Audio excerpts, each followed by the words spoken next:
Happy Halloween month, everybody, and Tony here with my review of Verdi's La Traviata with conductor Dominik Limburg, which I saw at the Deutsche Oper Berlin. This marks the fourth time I saw this production of Verdi's La Traviata by Götz Friedrich because I wanted to see and hear Adela Zaharia perform the titular heroine of Violetta Valery. It's been more than 10 years since I first heard Adela Zaharia perform the role of Nicoletta from Prokofiev's The Love of Three Oranges. And I knew that this was a singer to look out for more often. When she started, I noticed that her voice had a creamy yet crystalline voice that had a lot of beauty in it, as well as great intonation from the bottom notes to the high notes. And as her career progressed, she started to sing way more leading lady roles like Pamina, Constanze, Lucia Ashton, Giulietta from I Capuletti e Montecchi, Violetta Valery from Traviata, and Gilda from Rigoletto, among many other roles for either a lyric soprano or lyric coloratura soprano. And I have been wanting to see her career grow, flourish, and blossom. And she was a technically proficient Violetta Valery. To say that she grew from strength to strength was a mere understatement. She blossomed and bloomed into full artistic maturity. She managed to use her trademark, crystalline, creamy toned, and absolutely gorgeous instrument to make Violetta Valery come to life. I was able to be enthralled with her overall vocal performance. There are times that her voice did remind me a little bit of Mary Costa and Anna Moffo. And for those of you who don't know who Mary Costa is, I'm sure a lot of you Disney fans know her as the voice of Princess Aurora from Sleeping Beauty. Madame Costa also had a career as an opera singer, singing roles like Musetta, Violetta, and Manon, among the roles written for a lyric coloratura soprano or even a lyric soprano. And Adela Zaharia seems to be following the footsteps of what Mary Costa and Anna Moffo have imprinted, especially in the role of Violetta Valery. Her high notes were shimmering, crystalline, and absolutely clear to listen to, as well as her entire range. Yes, sometimes the chest tones did tend to be hollow on some occasions, but there were some occasions where she managed to make her chest tones rather full sounding. And I do wish for a lot more chestiness in the lower register to complement her high notes, because it also shows that even lyric coloratura sopranos of the past, such as Maria Barrientos, Luisa Tetrazzini, Mercedes Capsir, Elvira de Hidalgo, Graciela Pareto, Lina Palugi, and Gwen Catley also had those clear chest tones and not just those stratospheric high notes. However, when I take whatever issue I had with Adela Zaharia as a singer, I could still forgive them because her instrument is absolutely amazing. Her creamy toned, focused, gorgeous, and clear sounding voice managed to make me thoroughly enthralled with her performance as Violetta Valery, and I would also love to see her in more of these wonderful roles such as Antonia from Le Comte of Man, Mimi from La Bohème, Magda from La Rondine, Medora from Il Corsaro, Manon from Massenet's Manon, Berthe from Le Prophète, and Catherine from L'Étoile du Nord, among many other great roles for a lyric coloratura soprano. And who knows, maybe she might even have a go at singing the Donizetti Queens one day, or even Giovanna d'Arco. And by Donizetti queens, I mean Anna Bolena, Maria Stuarda, and Elisabetta from Roberto de Vereux. The possibilities for Signora Zaharia are absolutely endless. She was in top form tonight, and I salute her for her proficiency as well as her skill as a gorgeous singing actress, with her creamy tones just flowing out of her mouth, those crystalline high notes popping out, and even that fine use of legato that made her absolutely listenable throughout the entire evening. Karis Tucker was a gorgeously creamy toned Flora Bervois who was also quite voluptuous to look at on stage. She managed to use her awesome stage presence and equally creamy sounding voice to make a strong impression as Flora Bervois. Alexandra Omens was a sweet-toned, crystalline, and pure-sounding Anina, thanks to her light lyric soprano voice that managed to radiate well throughout the theater and managed to make her a fine young soprano to keep looking out for. Replacing the indisposed Amitai Patti as Alfredo Germont was Andrei Danilov, and his voice continued to radiate, shine, and flourish and blossom with fuller maturity. I have seen this superb, full lyric tenor grow from strength to strength. He has grown in chestiness, in depth, and virility, and I was completely floored with his vocal prowess. And he even managed to pop out a few high C's, most especially in Violetta's solo and at the end of O mio rimorso. That is just how much of a gutsy, strong, and formidable full lyric tenor Andrei Danilov was tonight. And I salute him for his superb musical efforts and his equally superb technique as a full lyric tenor. I have definitely enjoyed everything that he has been offering thus far, and I continue to hope for a lot of sterling performances offered by Signore Danilov. Chance-Jonas O'Toole was a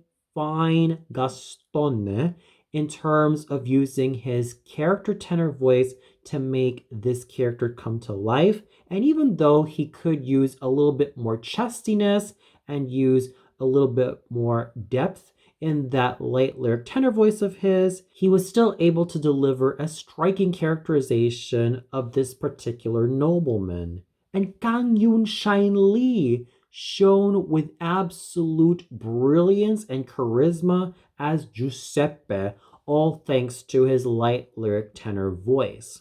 Bogdan Baciu was an absolutely fine Giorgio Germont. He did have the depth and the richness of a fine baritone. However, I'm kind of missing that additional focus and that additional chestiness that I've always loved in true Verdi baritones like Ettore Bastianini, Cornel McNeil, Leonard Warren, Lawrence Tibbett, Heinrich Schlusnus, Matteo Allesmeyer, and Marco Rothmüller, as well as the likes of Tito Gobbi and Cheryl Milnes. Regardless, Bogdan Baciu has proven himself to be a fine singing actor. Who knew that this baritone, who went from singing a lot of lyrical roles like the Herald from Lohengrin to taking a lot more dramatic baritone roles such as this, managed to make a striking impression? He was in top form tonight, and he also did a fine job in singing the entire role of Giorgio Germont. So hats off to him. Yong Kwang-oh used his virile bass baritone voice to make a strong impression on Dr. Gonville, and I could see a brilliant future in him singing all of these fine bass baritone slash basso cantante roles all thanks to his sterling technique. It didn't sound throaty, it didn't sound muffled, it was quite clearly projected, and he also had sufficient roundness to make Dottore Granville come to life. Stephen Marsh was solidly toned as Il Marchese d'Aubigny. Sure, he could use a lot more depth and chestiness, and I would love to see him work more on those covered chest tones, but his stage presence, which was dashing and handsome, as well as the material that he has as a fine young bass baritone, are assets never to be squandered. I just hope that he keeps on developing his technique in the right way and grow from strength to strength. Michael Bachtatze was a dashing, tall, and handsome baronne voll.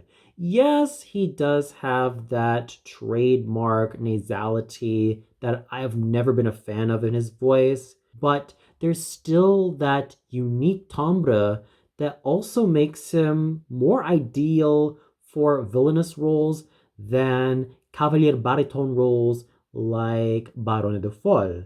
But he still managed to use his strong and sturdy stage presence to create a fine character in Barone de Foll, as well as take advantage of this rather thankless character. I also have to give credit to Geon Kim and Holger Gerberding for their fine vocal contributions as the messenger and the servant, respectively. So overall, the singing was superb, most especially from ranging from best to the ones I like. Andrei Danilov just conquering the evening with his strong, beautiful, and well projected and technically secure full lyric tenor voice, which still manages to grow from strength to strength and blossom with such beauty and virility. Adela Zaharia proving herself to be a technically proficient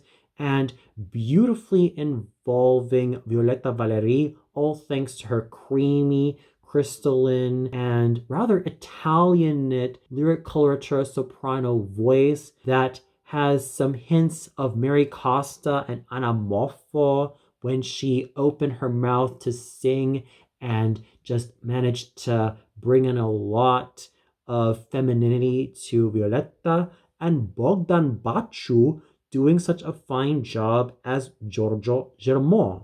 A lot of the singers in the smaller character roles managed to contribute so handsomely, but more than anybody, Andrei Danilov, Adela Zaharia, and Bogdan Baciu managed to make the three pivotal roles of Alfredo, Violetta, and Giorgio Germont absolutely brilliant in their own special ways, and I salute each and every one of them for making such a strong characterization on their respective roles and do so with such aplomb. The conducting done by Dominic Limburg was, as usual, strong, but there were also times that the brass tended to be a bit overpowering, but he was still involved in the drama. He still managed to find some nuances in the music, and he also managed to get everybody involved, from the orchestra to the chorus to the singers. And the chorus and orchestra of the Deutsche Oper Berlin were absolutely fabulous as always. Overall, Adela Zaharia managed to work her superb vocal magic as Violetta Valery and do so with beauty, femininity, aplomb, and loads of gorgeousness. While she could use a little bit more chest tones in certain areas, the way that she managed to use her chest tones to deliver some really dramatic lines made her absolutely laudable, as well as truly someone to continue to behold for a very long time. It is astounding to see how much her career has been growing, from singing certain roles designated for a light lyric soprano to really handling all of the bel canto work on her shoulders and do so with aplomb, femininity, beauty, and loads of majesty. Her creamy, crystalline, lyric coloratura soprano voice that also has hints of a full lyric soprano managed to shine so beautifully, and she was even bolstered by strong performances from Andrei Danilov's virile, involved, and totally handsome Alfredo Germont and Bogdan Baciu's sufficiently virile Giorgio Germont. These three stars managed to shine tonight and do so magnificently. And for those of you who caught this performance of Verdi's La Traviata at the Deutsche Oper Berlin, what'd you think of it? Did you really enjoy Adela Zaharia as Violetta Valery? Did you also feel that she was the best singer of the evening? Did you also feel that Andrei Danilov stole her thunder as the best singer of this evening's performance of La Traviata? Or did you feel like the singing was not to your liking? Please let me know in the comments below.